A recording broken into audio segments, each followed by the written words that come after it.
ដល់ហើយនេះបាយមិនសោយគ្មានអ្នកសោយទេការល្អហ្មងហាក់នេះមកផ្ទះគ្នាធ្វើអីតាំងល្ងាចហ្នឹងគ្នាមានការហ្នឹងណាមានការអីនិយាយមកម្នេះមកលើម្នេះមកគឺចង់និយាយជាមួយតិចមានការអីនិយាយមកផ្ទះឯងទេគ្នាចង់ពឹងពាក់ឯរឿងមួយហ្នឹងណាពឹងពាក់រឿងអីគ្នាត្រូវការលុយហើយត្រូវការម៉ាន1000មកបែច្រើនម៉ែត្រូវការធ្វើអីបងភិរៈសង្សារគ្នាហ្នឹងគាត់ត្រូវការលុយយកម៉ូតូគ្នាមានតែគ្នាឲ្យទេព្រោះអីគ្នាខ្លាចបាត់បង់មិត្តភាពអូទៅណាជួយគ្នាម្ដងណាពួកយើងរាប់អានគ្នាយូរហើយឥឡូវអញ្ចេះគ្នាមានស្គាល់គេម្នាក់ចាំគ្នាតាក់តងឲ្យប៉ុន្តែគេរៀងអ្នកច្បាស់លាស់បន្តិចហើយក៏ត្រូវច្បាស់លាស់មួយគេដែរបើមិនជាមានបញ្ហាអីហើយអ្នកដោះស្រាយខ្ញុំមិនដឹងទេ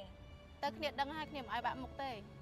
ហើយខ្ញុំចង់និយាយមួយទៀតរឿងបងភិរៈហ្នឹងគួរតែកាត់ចោលខ្លះទៅខ្ញុំមានស្គាល់គេចាំខ្ញុំណែនាំឲ្យហើយរឿងលុយហ្នឹងចាំខ្ញុំតាក់តង contact ផ្ញើទៅឲ្យហែងទឹកខ្ចីហ្នឹងហើយអរគុណច្រើនណាស់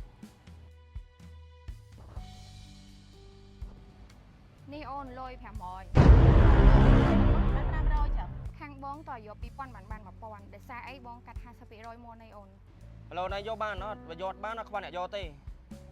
ធ្វើមិនទេបងប្អូនតើឲ្យត្រូវយកបើយកបានចាំជួយបងការតាមហ្នឹងអញ្ចឹងថ្ងៃក្រោយរកស៊ីមួយគ្នាទៀតហ្នឹងហើយបងបាច់ភ័យទេខ្ញុំរកស៊ីខ្ញុំអត់ឲ្យលក់មកឯងបងហ្នឹងហើយតែបងឲ្យជើងតតផងចាយូរ Hello បងចាំខ្ញុំយូរអត់អីទេ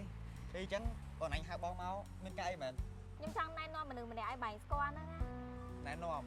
ណែនាំណាគេអូនពួកម៉ាក់ខ្ញុំបង មកធ្វើអនឯងអូក៏បាអូនបងខ្លាចតែគេមកគេស្រឡាញ់បងអី